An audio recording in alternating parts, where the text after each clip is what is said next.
आज के इस वीडियो में मैं आपको प्रार्थना के बारे में बताऊंगी, जिसे आप जानते हैं और करते भी हैं, लेकिन शायद कहीं न कहीं कुछ गलती होने की वजह से आपकी प्रार्थना स्वीकार नहीं होती है या फिर पूरी नहीं होती है। मैं आपको प्रार्थना करने का सही तरीका बताऊंगी इस वीडियो में, इसलिए वीडियो के साथ बने रहिए और बिना स्किप किए हुए बहुत ही ध्यान से सुनिए। आपको वीडियो हेल्पफुल लगे तो प्लीज़ वीडियो को लाइक करें, शेयर करें एंड चैनल पर नए हों तो सब्सक्राइब करें। आइए सुनते हैं प्रार्थना के बारे में। प्रार्थना लगभग सभी लोग किसी न किसी अदृश्य शक्ति में भरोसा करते हैं, वो चाहे किसी भी धर्म के हों, किसी भी जाति के हों, जिसे हम भगवान, अल्लाह, गॉड कुछ भी कहते हैं। इस शक्ति पे हम भरोसा करते हैं और जब भी हम किसी समस्या से जूझते हैं या अपने लाइफ में सुख, शांति, समृद्धि के लिए उस अदृश्य शक्ति के सामने झुकते हैं और कुछ न कुछ मांगते हैं, इसे ही प्रार्थना कहते हैं। अब बात आती है कि प्रार्थना करें कैसे। तो पहली बात यह है कि आप जिस भी अदृश्य शक्ति को मानते हैं, जिससे आप प्रार्थना कर रहे हैं, पहले तो उस पर आपका अटूट विश्वास होना चाहिए, क्योंकि अगर विश्वास नहीं है तो आपकी प्रार्थना स्वीकार होने में बाधा पहुंचती है। इसलिए आपको उस शक्ति पर भरोसा होना चाहिए, जिस शक्ति के सामने या जिस भगवान के सामने आप प्रार्थना कर रहे हैं उस पर आपका अटूट विश्वास होना चाहिए।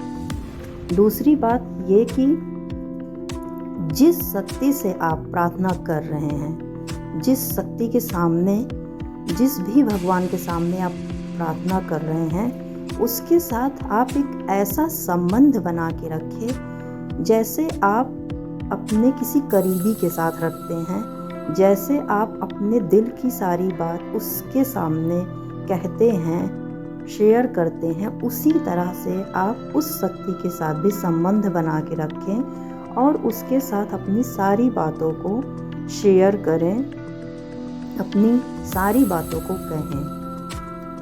तीसरी बात, प्रार्थना को उस शक्ति के सामने, उस अदृश्य शक्ति के सामने जिस पर आप भरोसा करते हैं, उसके सामने आप कि जो भी समस्या है या जो आपकी उलझने हैं या जिस चीज़ की भी आप प्रार्थना कर रहे हैं, उसको पूरी भावनाओं के साथ व्यक्त करें। अगर आप दुखी हैं, आपको रोना आता है, तो आप उसको उसी भावनाओं के साथ उस अदृश्य शक्ति के सामने व्यक्त करें। अर्थात सही भावनाओं के साथ अगर आप अपनी प्रार्थना को व्यक्त करेंगे तो वो आपकी प्रार्थना को जरूर सुनेगा।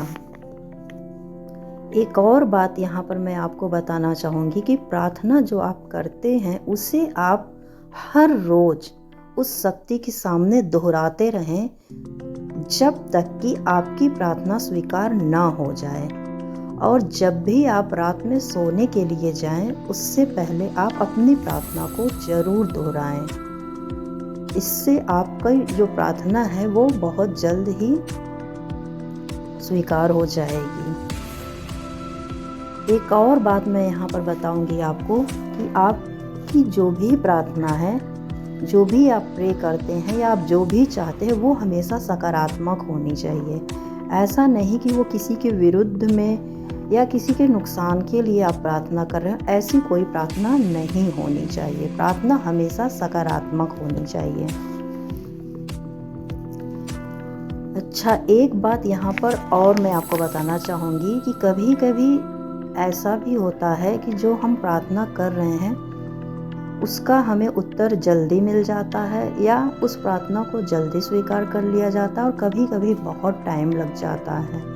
ऐसे सिचुएशन में हमें हताश नहीं होना चाहिए, बल्कि अपनी प्रार्थना को कंटिन्यू उसी तरह से अपनी भावनाओं के साथ व्यक्त करते रहना चाहिए।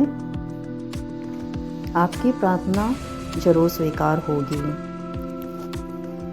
कभी कभी ऐसा भी होता है कि प्रार्थना का उत्तर जो होता है वो हमें हाँ में नहीं मिलता है, मीन्स कि स्वीकार नहीं होता है, या फिर उसका उत्तर हमें ना में मिलता है। ऐसे समय में हमें समझ लेना चाहिए कि हमारी भलाई इसी में है और हमें इसे नियति समझकर स्वीकार कर लेना चाहिए और खुश रहना चाहिए।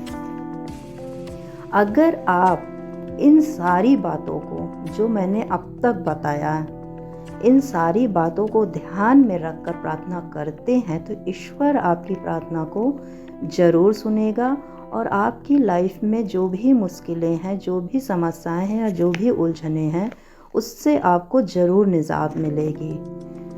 आप बस अपने विश्वास को बनाए रखें और अपनी प्रार्थना को रोज़ दोहराते रहें सकारात्मक सोच के साथ में।